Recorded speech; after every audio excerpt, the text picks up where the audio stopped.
आपली एक बैठक सह्याद्रीला झाली होती आणि त्या बैठकीमध्ये जे पालामध्ये राहणारी लोक आहेत, म्हणजे कडक लक्ष्मीवाला असेल, मर्याचा गाडेवाला असेल, पिंगळा जोशी असेल, कुडमुड्या जोशी असेल, सापवाला असेल, गारुडी असेल, हे जे सगळे वासुदेव आहेत, बहुरूपी आहेत, ही जी सगळी लोक आहेत, यांच्यासाठी काय आपण नवीन वेगळं बजेट करणार आहात का? माझी हात जोडून विनंती आहे, याच्याबद्दल काहीतरी निर्णय आपण घ्यावा। माननीय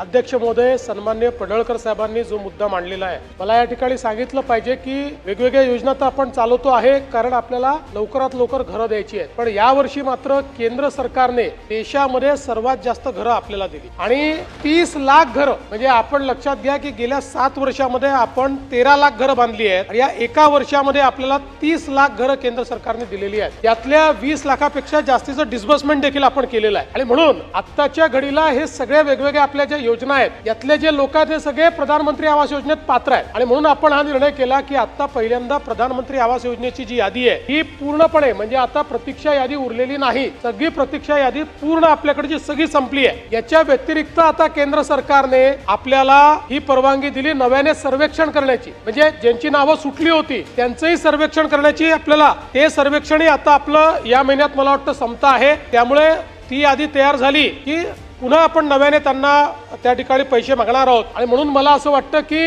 आता कुठलाच समाज हा सुटेल अशा प्रकारची परिस्थिती नाही। तथापि समजा कोणाचं नाव नवीन यादीत सुटलं असेल तर ते लक्ष घालून टाकून घेतलं पाहिजे, आपल्याला तो चान्स आहे, तो आपण केला पाहिजे। पण मी या ठिकाणी निश्चितपणे नमूद करू इच्छितो की देशामध्ये सर्वात जास्त घरं आपल्याला मिळाली आणि मी ग्राम विकास विभागाचं याकरता अभिनंदन करू इच्छितो की ग्राम विकास विभागाने सर्वाधिक वेगानं, म्हणजे पहिल्यांदा जे 20 लाख मिळाले, एका महिन्यात त्यातल्या 15 लाख लोकांना मान्यता देऊन त्यांचं 10 लाख लोकांचं डिस्बर्समेंट केलं आणि आता जवळपास आपल्या, म्हणजे जे काही आपल्याला आता घरकुल मिळाले त्यातलं 70% लोकांचं पहिला हप्ता आपण दिलेला आहे। दुसरं, माननीय महसूल मंत्र्यांनी देखील चांगला निर्णय घेतला, आता ज्यांना आपण हे घरं दिलेले आहेत त्यांना मोफत रेती देण्याकरता त्यांच्या घरी टीपी आपण नेऊन देतोय की त्या टीपी त्यांनी त्यांच्या घरी जाऊन त्यांनी ती रेती घ्यावी। आणि आता या आठवड्यामध्ये माननीय आपले जे मंत्री आहेत महसूल आणि ग्रामविकास, हे दोघं पुन्हा एकदा जिल्हाधिकाऱ्यांची बैठक घेऊन